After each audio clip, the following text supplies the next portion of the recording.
અધિકારપૂર્વક રોટલો કમાવવો એ માત્ર મનુષ્ય કરી શકે. આપણને કર્તવ્ય બતાવ્યું છે ભગવાને કે મનુષ્યએ માત્ર પોતાના માટે નથી કમાવાનું. મનુષ્યએ માત્ર પોતાના માટે નથી કમાવાનું.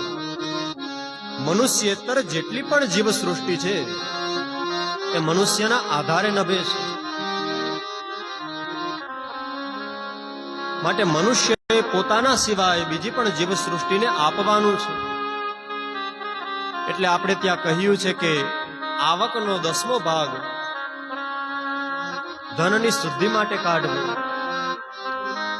ચાહે આપણે ક્યારેક સત્યનારાયણ ભગવાનની કથા કરીએ, વર્ષમાં એકાદ વખત ઘરે યજ્ઞ કરીએ, ભગવાનની કૃપા થાય તો ક્યારેક રૂડો આવો પણ અવસર આવે કે ઘરે ભાગવત પધારે. ધનની શુદ્ધિ, આવકનો 10મો ભાગ ધનની શુદ્ધિ માટે કાઢવો. 100 રૂપિયા કમાતા હોય તો 10 રૂપિયા અલગ કરી દેવા. ક્યારેક ભેગા કરી અને બેનું દીકરીઓને જમાડવા. ક્યારેક આપણા ગામના બ્રાહ્મણોને જમાડવા. બ્રાહ્મણો સવારે પૂજા કરાવે ત્યારે બોલે ને, ગ્રામ દેવતાભ્યો નમઃ, સ્થાન દેવતાભ્યો નમઃ. એ ગામના દેવ છે. ઘણી વખત આપણે એવું પણ કરીએ છીએ કે બારેથી કોઈ આવ્યા હોય, અજાયણો હોય તો એને તો તરત જ આપણે પગે લાગીએ. પણ આપણા ગામના ગોરો બાપા હોય તો અહીંયા પગ આમ પગ આગળ હાથ ન પહોંચતો હોય, આમ દૂરથી જ આપણે આમ. એક કહેવત છે કે અતિ પરિચયાત અવજ્ઞાત. ઘરનો હોય ને એની કિંમત જાજી ન હોય. ઘરનો હોય તો એની કિંમત ન થાય. એટલે જ ઓલી કહેવત છે, નદી કિનારે નારિયેલી. એ કિનારે હોય તો જ કિંમત થાય, ઘરે હોય તો ન થાય. જોજો આપણે ત્યાં કોઈ સંત મહાપુરુષ પધારે તો આપણે પગે લાગીએ જ, લાગવું જ જોઈએ. પણ મા બાપને પગે ન લાગે એમાં શરમ આવતી હોય. જો આમાં છે ને હું ખાલી કથા જ કરીશ એવું નથી, પણ ક્યાં તાલીઓ પડાય એ તમને શીખડાવીશ. એટલે આ તાળી પાડવા જેવું હતું તો પાલો તાળી. મારે એ શીખડાવવાનું ભેગું ભેગું. શિક્ષક છે ને ભાઈ, પ્રાઇમરીનો શિક્ષક હોય ને એની શું ફરજિયાત એને ફરજ બને છે, એને બધા વિષય લેવાના હોય ને. કોલેજમાં જાય તો પ્રોફેસર એક જ વિષય લે. અમે તો બધા જનરલ છીએ એટલે અમારે બધા વિષય લેવાના. માટે જ્યાં તાલી પાડવાની હોય ત્યાં તાલી પાડી લેવી. ગઈકાલે આપણે સાંભળ્યું ને,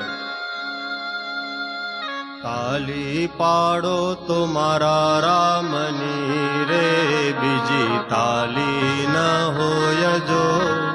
તાલી પાડો તો મારા રામની રે, બીજી તાળી ન હોય જો. તાળી પાડો તો મારા શ્યામની રે, બીજી તાળી ન હોય જો. તાળી પાડો તો મારા શ્યામની રે, બીજી તાળી ન હોય જો.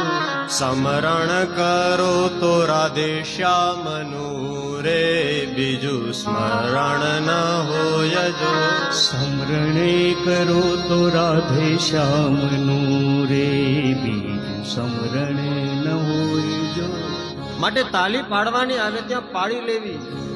7 દી પૂરા થાય પછી યાદ આવે કેસેટમાં કે યાર આમાં તાલી પાડવાની હતી, એ નકામું છે. માટે જ્યાં રાસ રમવાનો આવે ઊભું થઈ જ જાવું. આમાં આવે છે ધન્યમ વૃંદાવનમ યેન ભક્તિર નૃત્યતિ યત્ર ચ. ભાગવતમાં આવે જ છે કે ભગવાનને સંગીત પ્રિય છે. પ્રતિદિન મેવમ પઠનમ સંગીતમ કુરુતે, શિવ સંગીતમ કુરુતે. શિવ સાયુજ્યમ ગચ્છતિ, શિવ સાયુજ્યમ ગચ્છતિ. ભક્ત્યા શૃણુતે ઓમ હર હર હર મહાદેવ, ઓમ હર હર હર મહાદેવ. પ્રતિ દિવસ જે સંગીત કરે છે, સંગીતનું ગાન કરે છે, તેને ભગવાન શિવનું ધામ પ્રાપ્ત થાય છે. માટે જ્યાં પણ રાસ રમવાનો આવે તો રમી લેવું. શું કામ? તો કે આ તો ભગવાન માટે આપણે નાચીએ છીએ, દેખાડા માટે નહીં. આપણો દીકરો પરણતો હોય અને આપણે કોઈ દી ન રમ્યો હોય તોય ઠુમકા મારવા ઉભા થઈ જાય છે. કેમ? તો કે આમાં હરખ છે ભાઈ. તો આ તો આપણા બધાયનો નાથ છે. પ્રભુ ક્યારે આવે? જ્યારે આપણા પિતૃઓની કૃપા થાય. માટે આવો અવસર આવે, એમાં જ્યારે રોવાનું આવે તો પૂરું ધ્યાન રાખવું, કરુણતા આવે તો રોઈ પણ લેવું, હસવાનું આવે તો હસી પણ લેવું. જે પ્રસંગ હોય એને અનુરૂપ વર્તન કરવું. માટે આ કથારૂપી ગંગા છે જે આપણને સ્નાન કરાવવા માટે આવી છે. આવો કથામાં આપણે પ્રવેશ કરીએ. તુંગભદ્રા તટે પૂર્વમ મબુતપત્તનમૂત્તમં યત્ર વર્ણા સ્વધર્મેણ સત્ય સત્કર્મ તત્પરાઃ આત્મદેવ પુરે તસ્મિન સર્વવેદ વિશારદા શ્રોતસ્માર્તેષુ નિષ્ણાતો દ્વિતીય એવ ભાસ્કર. સનકાદિ ઋષિ મુનિઓ કથા સંભળાવી રહ્યા છે. શ્રી નારદજી મહારાજ કથા શ્રવણ કરે છે. કહે છે કે તમે એ ઇતિહાસ સાંભળો કે આ કથા પાપીઓને પણ પવિત્ર કરે છે. સર્વેનું મંગલ કરનારી આ કથા છે. મોટા મોટા પાપ લાગ્યા હોય તો એમાંથી પરમાત્મા આપણને મુક્ત કરે છે. એના માટેનો પૂર્વેનો એક ઇતિહાસ શ્રવણ કરો. તુંગભદ્રા નામે એક નદી હતી. તેના કિનારે આવેલું કોઈ રૂડું ગામ હતું. એ ગામડામાં બધા જ વર્ણના લોકો હળી મળીને રહેતા હતા. દરેક ગામ હોય તો એમાં ઘણી બધી પ્રકારના લોકો રહેતા હોય ને, અલગ અલગ પ્રકારના વર્ણ હોય, પણ બધા સાથે મળીને રહેતા હોય. એ જ તો આપણી તાકાત છે. તમારે કોઈ વજન ઉપાડવો છે, ટટલી આંગળીએ ઉપાડશું તો નહીં ઉપડે. એ તો કનૈયો ઉપાડી શકે, ઈ ગોવર્ધન લીલા કરી શકે, આપણે ન કરી શકાય. અંગૂઠાથી ઉપાડવા જાશો નહીં ઉપડે. એના માટે 5 આંગળીઓ ભેગી કરવી પડે. માટે હું બ્રાહ્મણ, હું ક્ષત્રિય, હું વૈશ્ય એ બધું મૂકો. વર્ણ ધર્મ છે એ વ્યવસ્થા માટે છે. શેના માટે છે? વ્યવસ્થા માટે છે. છેવટે તો આપણે બધા સનાતની છીએ. છેવટે તો આપણે બધા એક જ પિતાના સંતાન છીએ. હમણાં વાત કરીને, યદુ ના હોય તેને યાદવ કહેવાય, રઘુ ના હોય તેને રાઘવ કહેવાય, તો મનુના સંતાન હોય તેને માનવ કહેવાય. આપણે બધા એક જ છીએ. માટે બધાએ એક થઈને રહેવું. આ ગામડામાં બધા લોકો એક થઈને રહેતા હતા. કોઈ પણ સારો પ્રસંગ હોય તો ખબર ન પડવા દે, બધા જ લોકો આવી જાય અને પ્રસંગને દીપાવી દે. ગયા વર્ષે ચૈત્ર માસમાં જ અમારે કથા હતી.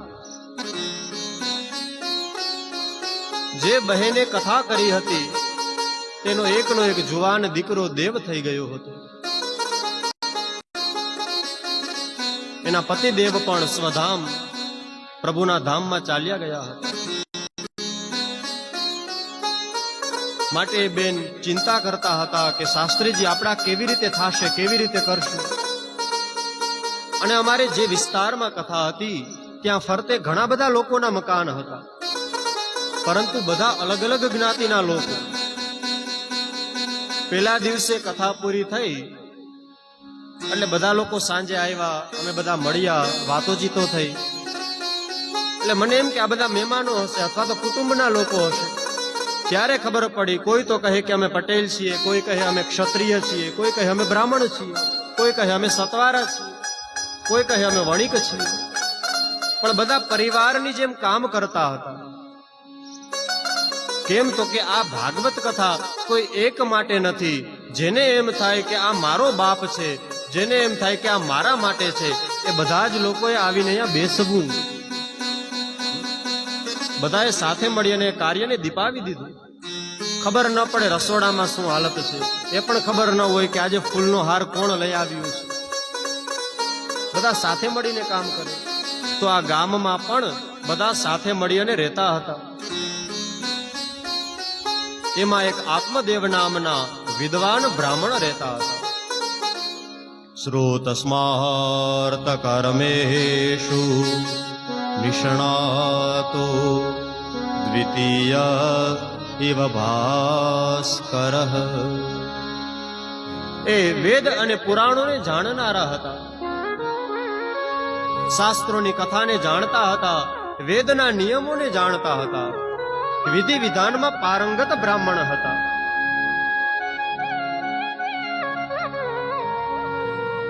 પુરોહિત કર્મથી ને તે પોતાનું જીવન વ્યતીત કરતા હતા.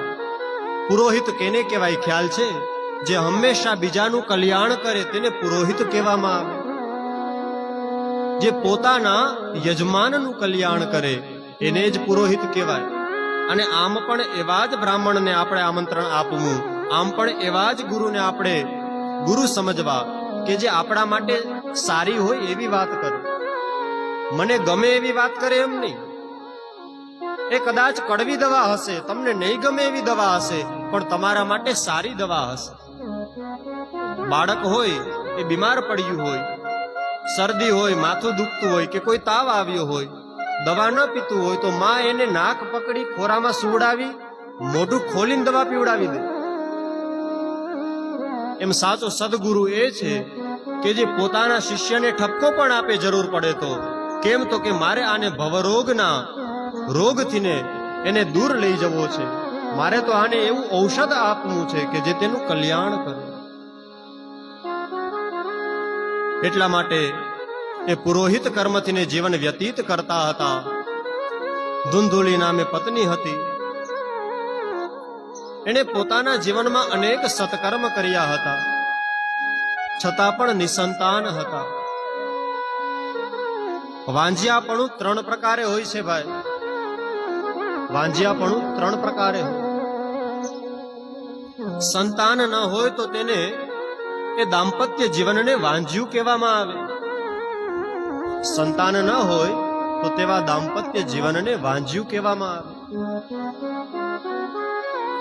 કથા શ્રવણ કર્યા વગર, કીર્તન કર્યા વગર જો આપણો દિવસ જાય તો તે દિવસને વાંજ્યો કહેવામાં આવે. હિન્દુ એને જ કહેવાય, સનાતની તેને જ કહેવાય કે જે પોતાનો આખો દિવસ ભગવાનનું નામ લીધા વગર જવા જ ન દે. કાં કથા સાંભળવી, કાં કથા બોલવી, અથવા તો ભગવાનના નામનું કીર્તન કરવું, નહીતર આપણો દિવસ વાંજ્યો કહેવાય છે. અને ત્રીજું છે, ઘી વગરનું ભોજન કરીએ તો તે ભોજનને પણ વાંજ્યું કહેવામાં આવે છે. એટલા માટે આપણે રોટલી ઉપર ઘી ચોપડીએ છીએ. ઘી વગરનું ભોજન હોય તેને પણ વાંજ્યું કહેવામાં આવે છે ભાઈ. 3 પ્રકારે વાંજ્યાપણું હોય. એમ આને દાંપત્ય જીવન છે ખરા, પરંતુ તેમાં સંતાન નથી. અરે મોટી ઉંમર થઈ પણ હજી ઘરે પારણું બંધાણું નથી. હજી પારણું નથી બંધાણું. તેણે પોતાના જીવન દરમિયાન અનેક તલવાળી અંજલિઓ પિતૃઓને અર્પિત કરી છે. સ્વધા શબ્દનો ઉચ્ચાર કરી પિતૃઓને જલાંજલિ આપી છે. સ્વાહા શબ્દનો ઉચ્ચાર કરી દેવતાઓને અન્ન પ્રદાન કર્યું છે. બ્રાહ્મણને જમાડી અને પ્રત્યક્ષ ભગવાનને ભોગ ધરાવ્યો છે. યજ્ઞ વગેરે અનુષ્ઠાનો કર્યા છે. ભગવાન શિવની આરાધના કરી, સપ્તસતીના પાઠ કરાવ્યા, ગ્રહો પ્રમાણેના પણ કાર્યો કર્યા. પણ હજી તેના ભાગ્યમાં સંતાનનું સુખ પ્રગટ નથી થયું. તે વિચાર કરે છે કે મેં મારા જીવનનું અડધું ધન આ બાબતમાં વેડફી નાખ્યું, પણ હજી મને સંતાન પ્રાપ્ત નથી થયું.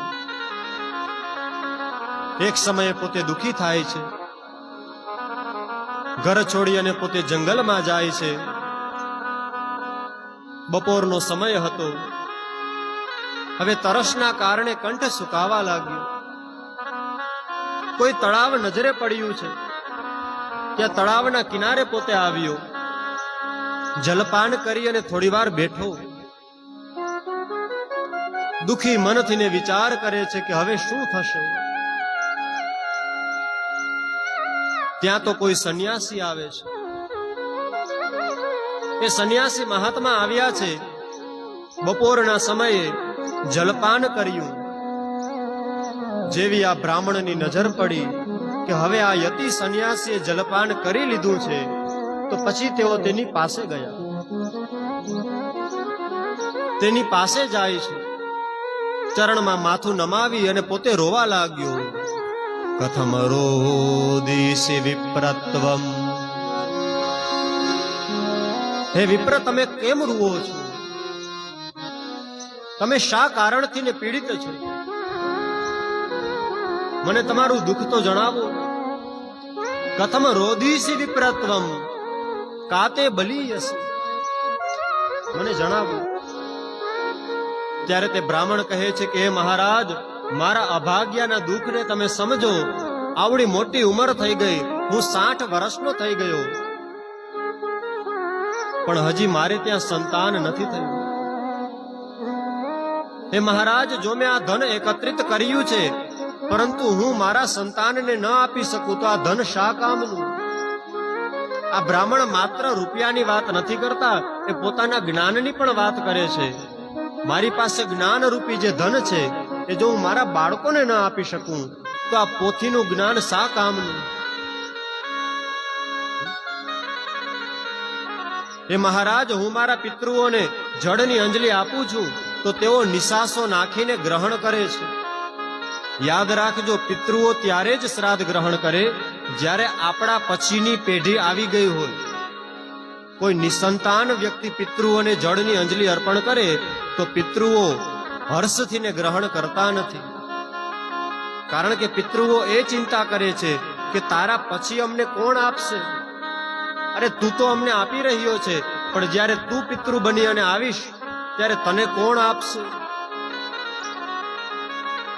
જે પોતાના પિતાને પુ નામના નરકમાંથી તારે તેને જ પુત્ર કહેવાય. વેદમાં પુત્ર વિશે ઉત્તમ મહત્વ બતાવ્યું છે. ડગલે ને ડગલે સ્મશાનમાં જતી વેળાએ પિતાને ખભો આપી અને પુત્ર જાય તો પ્રત્યેક ડગલે અશ્વમેધ યજ્ઞનું પુણ્ય મળે છે. જ્યારે પિતા પોતાના સંતાનનું મુખ જુએ છે તો તે પિતૃના ઋણમાંથી મુક્ત થઈ જાય છે, પણ માતાના ઋણમાંથી કોઈ મુક્ત નથી થતું. માતાના ઋણમાંથી મુક્ત ન થઈ શકે. સંન્યાસ ગ્રહણ કરવાનો નિયમ છે કે માતા પિતાની મંજૂરી લેવી પડે. કદાચ પિતા મંજૂરી ન આપે, પણ જો માતા મંજૂરી આપે ને તો તમે સંન્યાસ લઈ શકો છો. દશરથ મહારાજ કહે છે કે હે રામ, તું વનમાં ન જા બેટા. અલે ભલે મને કલંક આપે, સમાજ ભલે મને ખરાબ કહે, પણ તું વનમાં ન જા. ત્યારે રામ કહે છે કે હે પિતાશ્રી, જો માત્ર અને માત્ર તમારી આજ્ઞા હોત ને તો હું કદાચ જંગલમાં ન જાઉં, પણ મારી માતાની પણ આજ્ઞા છે. મારી માતાએ વચન માંગ્યું છે, માનું વચન હોય તો જાવું પડે. સંન્યાસ ગ્રહણ કરવાનો નિયમ છે. કદાચ પિતા તમને મંજૂરી ન આપે, પણ જો માતા મંજૂરી આપે તો તમે જઈ શકો છો. અને સંન્યાસ ગ્રહણ કર્યા પછી કોઈ સંન્યાસી પોતાના જ પિતાના ઘરે ભિક્ષા માંગવા માટે આવે તો તે પોતાના પિતાને પગે ન લાગે.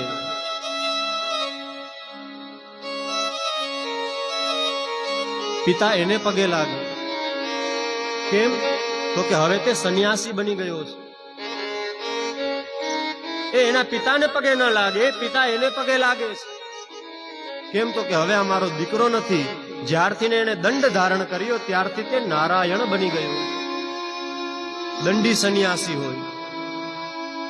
માટે કદાચ કોઈ બ્રાહ્મણ આપણને પસંદ ન હોય, કોઈ સંન્યાસી આપણને પસંદ ન હોય, તો તેને ન બોલાવો, પણ અપમાન ન કરો. કારણ કે બ્રાહ્મણનું અપમાન કરે, સંતનું અપમાન કરે, તો કોઈ દેવતાની પણ તાકાત નથી કે તમને બચાવી શકે. કોઈ દેવતાની તાકાત નથી. ઘણી જગ્યાએ એમ કહે કે અમારાથી ભૂલમાં અપમાન થઈ ગયું છે. જો ભૂલમાં થઈ જાય તો તમે તેની માફી માંગી લો. બ્રાહ્મણ દયાળુ બહુ હોય, યાદ રાખજો. એને ક્રોધ જલ્દી આવી જાય, પણ એને દયા પણ સૌથી જલ્દી આવે. બ્રાહ્મણ ક્રોધી જ હોય, ક્રોધી ન હોય તો તેને બ્રાહ્મણ ન કહેવાય. પણ જો તે દયાળુ ન હોય ને તો પણ તેને બ્રાહ્મણ ન કહેવાય. માટે બ્રાહ્મણ દયાળુ પણ હોય છે ભાઈ. એટલે માતા કદાચ તે સંન્યાસી પિતા પાસે જાય તો પિતા તેને પગે લાગે. કેમ? તો કે હવે મારો દીકરો નારાયણનું સ્વરૂપ બની ગયો છે.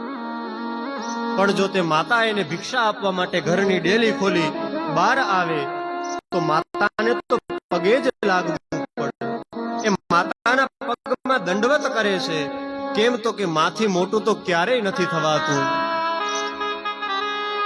અરે ભગવાને તો કેટલાય અવતારો લીધા. હમણાં આપણે સાંભળશું આજે ભગવાને 24 અવતારો લીધા, પણ એ જ અવતારોના મંદિર બન્યા જેમાં ભગવાને માતાના કુખેથી જન્મ લીધો છે. પાલો તાળી. એ જ ભગવાનના મંદિરો થયા કે જેમાં ભગવાને માતાના કુખેથી જન્મ લીધો. થાંભલામાંથી પ્રગટ થયા, બ્રહ્માજીના નાકમાંથી પ્રગટ થયા, અનેક અવતારો લીધા, પણ એના મંદિરો ન થયા. કેમ? તો કે 14 ભુવનનો નાથ, મા વગર એ પણ અનાથ. માટે મા તો મા હોય છે. કોઈ એક ગામ હતું, એમાં કોઈ એક સ્ત્રી રહેતી હતી. એના એવા ભાગ્ય હશે કે નાની ઉંમરમાં તેને વિધવા બનવું પડ્યું. તેનો ચાંદલો ભૂસાઈ ગયો. નાનકડું બાળક છે, 3-4 વર્ષનું. રહેવા માટે મકાન નથી, સૂવા માટે જમીન છે. જ્યાં જમીન મળે ત્યાં જ સૂઈ જવાનું. હવે તે સ્ત્રી જ્યાં ભોજન મળે ત્યાં ભોજન કરી લે છે, જ્યાં પાણી મળે ત્યાં પાણી પી લે છે. કેમ? તો કે મારે મારા બાળકને રાખવાનો છે.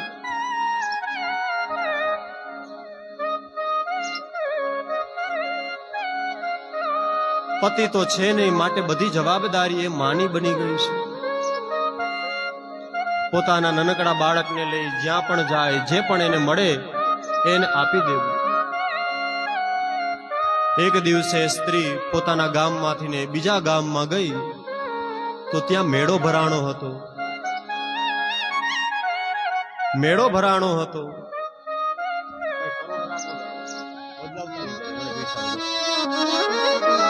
કહે છે કે તે સ્ત્રી બીજા ગામમાં ગઈ. એ બીજા ગામમાં ગઈ છે આજે પોતાના દીકરાને લઈ મેળો બતાવવા માટે. થયું કે હું મારા દીકરાને કાંઈ લઈ તો નથી દેતી, લાવને મેળામાં તો લઈ જાઉં. માટે તે પોતાના સંતાનને લઈ, પોતાના કલેજાને લઈ મેળામાં ગઈ છે. જેવી તે બાળકને લઈ મેળામાં આવી, બાળકે એક રમકડા ઉપર હાથ રાખ્યો. માં, મારે આ રમકડું જોઈ છે. એ સ્ત્રીની આંખમાંથી આંસુની ધારા વહેવા લાગી. હે ભગવાન, તે મને બાળક તો આપ્યું, પણ રમકડું લઈ દેવાના 5 રૂપિયા મારી પાસે નથી. મારી પાસે રમકડું લઈ દેવાના 5 રૂપિયા નથી. બરોબર આ દ્રશ્ય સામે કોઈ કારમાં બેઠેલો અતિ ધનવાન જોતો હતો. તેને વિચાર આવ્યો કે લાવો જાઉં, આ બાળકને હું હાથમાં લઈ લઉં. અરે 550 રૂપિયાનું રમકડું લઈ દઉં. પણ ભગવાને મને બાળક નથી આપ્યું. હે દેવ, તારી કેવી પરીક્ષા છે, તે મને બાળક નથી આપ્યું. એ ધનવાનને વિચાર તો આવ્યો ફરી વિચાર્યું કે આ સમય એવો છે, અજાણ્યા પાસે જાઉં અને કદાચ કોઈ એવી સમસ્યા આવે. કારમાં બેઠો રહ્યો. થોડી વાર પછી વાવાઝોડા જેવો પવન ફૂંકાણો છે. ભયંકર વાવાઝોડું આવ્યું. માં અને દીકરો અલગ પડી ગયા. માં પણ ક્યાંક બીજે વહી ગઈ છે, દીકરો પણ ક્યાંક બીજે વયો ગયો છે. હવે આ દીકરો 4 પગે માંડ માંડ ચાલતા ચાલતા એ કાર પાસે આવ્યો કે જે કારમાં ધનવાન માણસ રહેતો હતો. પેલા ધનવાન વ્યક્તિને વિચાર આવ્યો. તરત જ પોતે દરવાજો ખોલી અને એ છોકરાને કાંખમાં લે છે. 3-4 વર્ષનું નાનકડું બાળક છે કે જેને કાંઈ બોલતા પણ નથી આવડતું. એ બાળકને તેડી અને કહે છે, બેટા બોલ, તારે કયું રમકડું લેવું છે? ખાલી હાથ રાખ, તને રમકડું લઈ દઉં. અરે તું બોલ, તારે કયું રમકડું લેવું છે? બોલતા પણ નથી આવડતું. એ બાળક જેવી તેવી રીતે કાલી ગેલી ભાષામાં કહે છે, મારે રમકડું નથી જોતું, મારે મારી માં જોઈ છે. માં હશે તો રમકડું મળશે, પણ રમકડું હશે તો માં નહીં આવે. માટે તમારા ઘરમાં તમારી માં બેઠી હોય તો એને કરસ્યો ભરી અને પાણી પાવો, એને સારી રસોઈ બનાવી અને જમાડો. આપણે લગ્નમાં સારા કપડા લઈએ છીએ તો મા બાપને પણ પેલા લઈ દો. આપણે બધા એવી છેલ્લી પેઢી છીએ કે જેના માતા પિતાના ફેસબુકમાં અકાઉન્ટ નથી, જેને પિઝાની ખબર નથી, જેને આ ઓલા બજારમાં જાય તો ઓલા એમ્યુઝમેન્ટ પાર્ક ને વગેરે વગેરે પાર્કની ખબર નથી, જે મંદિરના ચોરે જે હજી પણ કીર્તન કરે છે, જે હજી પણ માથે દરણું લઈ અને દળવા માટે જાય છે. જૂની પરંપરા સાચવી રાખી છે એવી આ છેલ્લી પેઢી છે.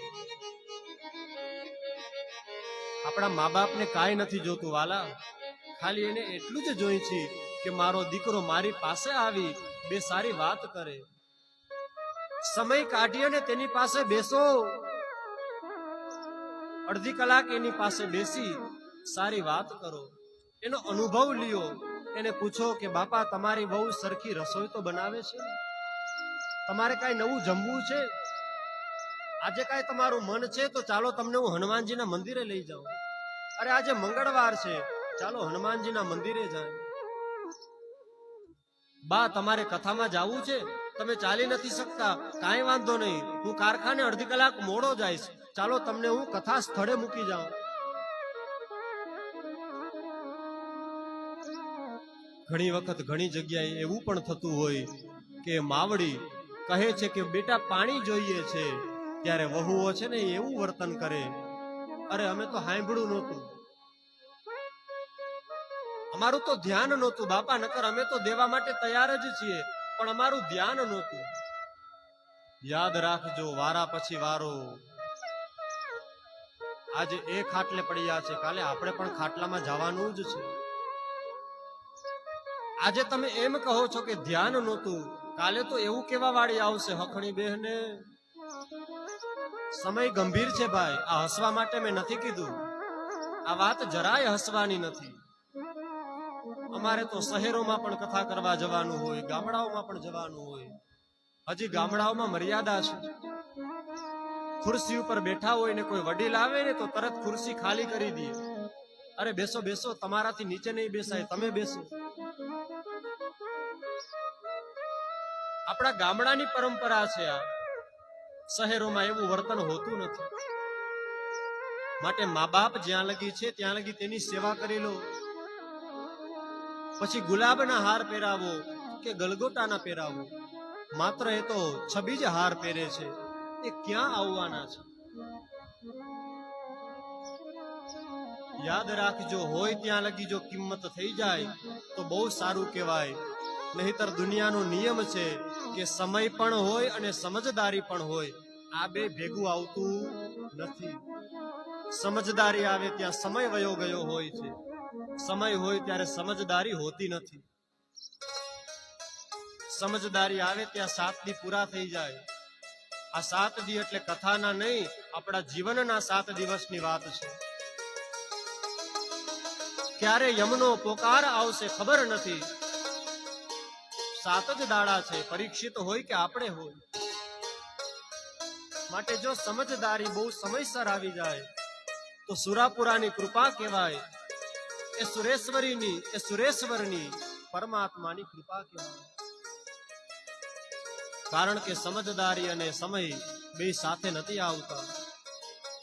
આપણે બાપાને કહીને કે બાપા તમને શું ખબર પડે, પણ એ આપણે ત્યાં લગી જ બોલી જ્યાં લગી આપણે બાપા ન બન્યા હોય.